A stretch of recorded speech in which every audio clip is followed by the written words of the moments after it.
آج ہم خواجہ میردرد کی غزل کا مطالعہ کریں گے۔ بی اے سیکنڈ ایئر کے نصاب میں شامل خواجہ میردرد کی غزل کی تشریح سمجھنے کی کوشش کرتے ہیں۔ دیکھیے، خواجہ میردرد کا اصل نام خواجہ میر ہے، درد ان کا تخلص ہے۔ خواجہ میردرد جو ہیں وہ 1720 عیسوی کے اندر دہلی کے اندر پیدا ہوئے تھے۔ جب ہم ان کا تعارف سمجھنے کی کوشش کرتے ہیں، کیونکہ کوئی بھی غزل یا کوئی بھی نظم جب ہم پڑھتے ہیں تو ہمیں شاعر کے بارے میں، شاعر سے متعلق اچھی معلومات ہونی چاہیے، کیونکہ شاعر کی جو شخصیت ہے، اس کا جو مزاج ہے، اس کا جو رجحان ہے، یا وہ کون سے زمانے میں پیدا ہوا تھا، یہ سب باتیں جب تک ہمیں معلوم نہیں ہوں گی ہم اس کے کلام کو صحیح طریقے سے سمجھ نہیں پائیں گے۔ کیونکہ ان سب چیزوں کا اثر کیا ہے کہ شاعری کے اوپر پڑتا ہے، کلام کے اوپر یا ادب کے اوپر پڑتا ہے۔ جو ادیب ہوتا ہے، شاعر ہوتا ہے، اس کی شخصیت کا، اس کے ماحول کا، اس کے زمانے کا اثر، اس کے مزاج کا اثر جو ہے وہ اس کے کلام پر، اس کے ادب پر پڑتا ہے۔ تو خواجہ میردرد جو تھے وہ 1720 عیسوی کے اندر دہلی کے اندر پیدا ہوئے تھے، اور 1785 عیسوی کے اندر ان کا انتقال دہلی میں ہی ہوا تھا، یعنی 18ویں صدی کے شاعر تھے۔ جہاں تک ان کے مزاج کا تعلق ہے یا ان کے رجحان کا تعلق ہے، تو خواجہ میردرد جو ہیں وہ اردو کے اندر ایک صوفی شاعر کی حیثیت سے جانے جاتے ہیں، یعنی ان کی شاعری کے اندر تصوف جو ہے وہ کلیدی رول ادا کرتا ہے۔ حالانکہ انہوں نے عشق مجازی پر بھی لکھا ہے، لیکن عشق حقیقی جو ہے وہ ان کی شاعری کے اندر بنیادی حیثیت رکھتا ہے۔ انہوں نے ایک صوفی شاعر ہونے کی وجہ سے ان کے کلام میں خدا کی وحدانیت کا اعلان ہے، دنیا کی بے ثباتی کا ذکر ہے، یعنی یہ دنیا جو ہے وہ فانی ہے۔ جیسے صوفی بزرگ کہتے ہیں نا کہ یہ جو جہاں ہم رہ رہے ہیں وہ دنیا تو کیا ہے، فانی ہے، ختم ہونے والی ہے۔ تو ہمیں اس دنیا کے بارے میں، اس جہان کے بارے میں سوچنا ہے، اپنے اعمال کو اس کے حساب سے ڈھالنا ہے جو کہ جہاں ہمیں جانا ہے۔ تو یہی باتیں ہمیں صوفی شاعر جو ہیں خواجہ میردرد کے یہاں نظر آتی ہیں۔ یا پھر ان کے ہاں کیا ہے کہ جو کائنات کی حقیقت تک پہنچنے کے لیے ایک سوالیہ انداز پایا جاتا ہے۔ اکثر کر کے ان کے ہاں جو شاعری کے اندر ان کی جو غزلیں ہیں، کیونکہ چاہے وہ فلاسفر ہو، فلسفی ہو یا پھر صوفی ہو، وہ کیا ہے، دنیا کی حقیقت کو سمجھنے کی کوشش کرتا ہے۔ تو خواجہ میردرد کی شاعری کے اندر بھی جو دنیا کی حقیقتیں ہیں، دنیا کے راز ہیں، ان کو سمجھنے کے لیے ایک سوالیہ سا انداز پایا جاتا ہے۔ مثلا ان کا شعر دیکھ لیجئے کہ درد کچھ معلوم ہے یہ لوگ کیوں، درد کچھ معلوم ہے یہ لوگ کیوں، کس طرف سے آئے تھے کدھر چلے۔ تو اس طرح کے اشعار ان کے یہاں بھی پائے جاتے ہیں۔ تو ہم اختصار کے ساتھ ہم خواجہ میردرد کی جو شخصیت ہے، ان کا جو مزاج ہے، اسے سمجھتے ہوئے ان کے غزل کا مطالعہ کرتے ہیں۔ یا پھر ہم یہ دیکھتے ہیں کہ وہ جو 18ویں صدی کے شاعر تھے، تو 18ویں صدی کا زمانہ جو ہے وہ ہندوستان کے اندر سیاسی اور سماجی اتھل پتھل کا زمانہ ہے، تو اس دور کا اثر بھی ان کی شاعری پر پڑا ہے، اور کہیں کہیں اشارے کنارے کے اندر انہوں نے اپنی بات کہی ہے۔ چونکہ غزل جو ہے وہ اشارے کے اندر بات کرتی ہے، وضاحت کے اندر اپنی بات نہیں کہی جاتی ہے۔ غزل کے اندر شاعر جو ہے وہ علامتی زبان کا استعمال کرتا ہے، تو ان کے یہاں بھی اشارے کے اندر اپنی بات کہی گئی ہے۔ دیکھیے، ہم نے کہا کہ ہم خواجہ میردرد کی غزل کا مطالعہ کرتے ہیں، تو غزل کسے کہتے ہیں؟ جب ہم یہ سمجھنے کی کوشش کریں گے غزل کسے کہتے ہیں، تو غزل یوں تو دیکھیے فرسٹ ایئر کے اندر آپ نے بھی تھوڑا بہت پڑھا ہے غزل کے متعلق کہ غزل کیا ہے، لیکن پھر بھی یہاں اگر ہم اختصار سے کہیں تو ہم کیا کہیں گے کہ غزل جو ہے وہ اردو شاعری کی ایک ایسی صنف ہے جس کے اندر شاعر اپنے داخلی جذبات کا اظہار اس طرح کرتا ہے کہ اس کی لازمی خصوصیات میں داخلیت، سوز و گداز، جمالیاتی کیف اور رمزیت، اشاریت اور موسیقیت جو ہے وہ بنیادی خصوصیات کی حیثیت رکھتے ہیں۔ یعنی یہ چیزیں جو ہیں، یہ جو صفات ہیں وہ غزل کی بنیادی صفات ہوتی ہیں۔ غزل کے جو سب سے بڑی پہچان ہے وہ کیا ہے کہ اس کا ہر شعر اپنے آپ میں مکمل ہوتا ہے، یعنی اس کے اندر ایک شعر کے اندر ایک ہی خیال یا ایک ہی جذبہ پیش کیا جاتا ہے، اور اس کا تعلق موضوع کے اعتبار سے دوسرے شعر سے نہیں ہوتا ہے۔ قطع بند اشعار کو چھوڑ دیجئے تو ہم دونوں اشعار جو ہیں، مطلب اشعار کا جو تعلق ہے ایک دوسرے کے ساتھ موضوع کے اعتبار سے نہیں ہوتا ہے،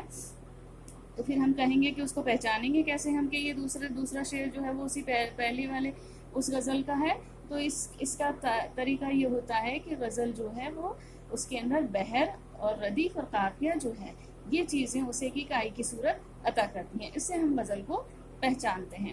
اب ہم آتے ہیں کہ خواجہ میر درد کی جو غزل ہے اس پر آتے ہیں کہ خواجہ میر درد کی غزل کا پہلا شعر کیا ہوتا ہے؟ مطلع ہوتا ہے۔ مطلع کسے کہتے ہیں؟ مطلع کا مطلب ہوتا ہے جو پہلا شعر ہے غزل کا، کیونکہ یہ طلوع سے بنا ہے، طلوع کا مطلب ہوتا ہے اگنا۔ تو درد کی جو غزل کا مطلع ہے وہ کیا ہے؟ وہ دیکھیے، مدرسہ یا دیر تھا یا کعبہ یا بت خانہ تھا، ہم سبھی مہمان تھے وہاں تو ہی صاحب خانہ تھا۔ ان کے پہلے مشکل الفاظ دیکھیے، مشکل الفاظ کیا کہہ رہے ہیں؟ مدرسہ کا مطلب ہے پڑھنے پڑھانے کی جگہ یا مسجد، کیونکہ یہاں پر کیا ہے، اس شعر کے اندر تمام جو باتیں ہیں جیسے یہ مدرسہ ہے، کعبہ ہے، بت خانہ ہے، دیر ہے، یہ سب چیزیں کیا ہیں؟ یہ چیزیں جو ہیں وہ عبادت گاہیں ہیں، عبادت کرنے کی جگہیں ہیں، اس لیے ہم یہاں مدرسے کو مسجد کے معنی میں استعمال کریں گے۔ دیر کا مطلب ہوتا ہے عیسائیوں کی عبادت گاہ، نصرانیوں کی عبادت گاہ، جہاں عیسائی عبادت کرتے ہیں یعنی چرچ۔ پھر آتا ہے بت خانہ، بت خانہ کا مطلب ہوتا ہے مندر جہاں پہ بت رکھے ہوئے ہوتے ہیں۔ صاحب خانہ کا مطلب ہوتا ہے مالک، یعنی اصل مالک جو ہوتا ہے۔ اب ہم اس شعر کا مطلب سمجھنے کی کوشش کرتے ہیں۔ مدرسہ یا دیر تھا یا کعبہ یا بت خانہ تھا، یعنی مسجد یا چرچ یا کعبہ یا بت خانہ یعنی مندر، یعنی مسلمانوں کی عبادت کی جگہ، نصرانیوں کی عبادت کی جگہ،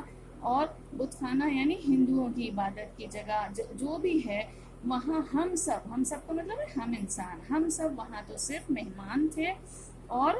اے معبود حقیقی تو ہی وہاں کا صاحب خانہ، یعنی تو ہی اصل مالک ہے اس مقام کا، اس جگہ کا جو تو مالک ہے وہ صرف خدا ہے۔ تو کا مطلب خدا، جہاں جس کی عبادت کی جاتی ہے۔ تو وہ کہہ رہے ہیں کہ ان تمام عبادت کرنے والی جگہوں پر انسان جو ہے وہ صرف تھوڑی دیر کے لیے مہمان کے طور پر جاتا ہے، عبادت کرتا ہے اور لوٹ آتا ہے، اس کا اصل مالک تو خدا ہوتا ہے۔ دیکھیے ہم کیا کرتے ہیں، انسان جو ہے وہ مندر بناتا ہے، مسجد بناتا ہے اور چرچ بناتا ہے اور اس پر غرور بھی کرتا ہے، لیکن اسی نظریے پر درد جو ہیں وہ ضرب لگاتے ہیں اور درد کہتے ہیں کہ یہ سب چیزیں جو ہیں، یہ جو عبادت گاہیں ہیں، یہ سب تو کیا ہے، انسان نے بنائی ضرور ہیں، اور انسان ان کا صرف وہاں پر صرف انسان کی حیثیت کیا ہے، ایک مہمان کی سی ہے، اس کا اصل مالک تو صاحب خانہ جو ہے، اس کا اصل مالک تو خدا ہے، اس لیے انسان کو اس پر غرور نہیں کرنا چاہیے، یعنی یہ ہے کہ خدا جو ہے وہی اس کا اصلی مالک ہے، اس لیے انسان تو صرف وہاں صرف مہمان کی حیثیت سے جاتا ہے۔ ٹھیک ہے، اب آتے ہیں ہم دوسرا اس کا جو شعر ہے وہ کیا کہتا ہے، وہ ہے وائے نادانی کے وقت مرگ یہ ثابت ہوا، خواب تھا جو کچھ کے دیکھا، جو سنا افسانہ تھا۔ پہلے اس کے مشکل الفاظ دیکھیے،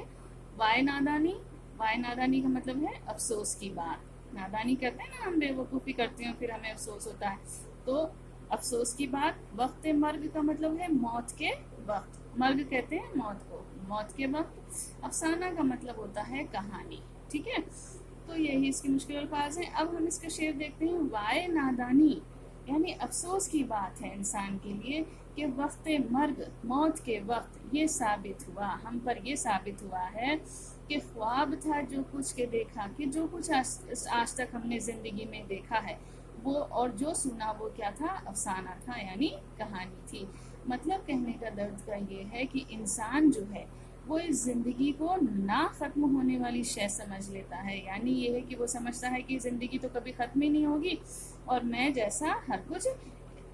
لالچ کرتا رہتا ہے، وہ ہر چیز کو حاصل کرنے کی کوشش کرتا رہتا ہے، لیکن کیا ہوتا ہے زندگی کے بکھیڑوں میں ہم الجھے رہتے ہیں، یہ بھی مل جائے ہمیں، وہ بھی مل جائے، اس چیز میں لگے رہتے ہیں، لیکن کیا ہوتا ہے کہ جب موت آتی ہے، وقت مرگ موت آتی ہے، تو کیا ہوتا ہے انسان کو تب یہ سمجھ میں آتا ہے کہ ارے جس زندگی کو میں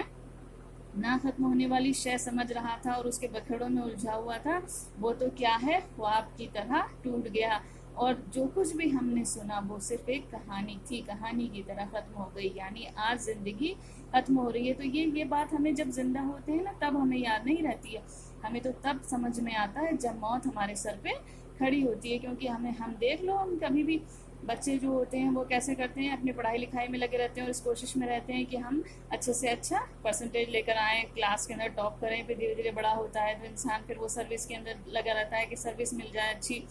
گھر بن جائے، شادی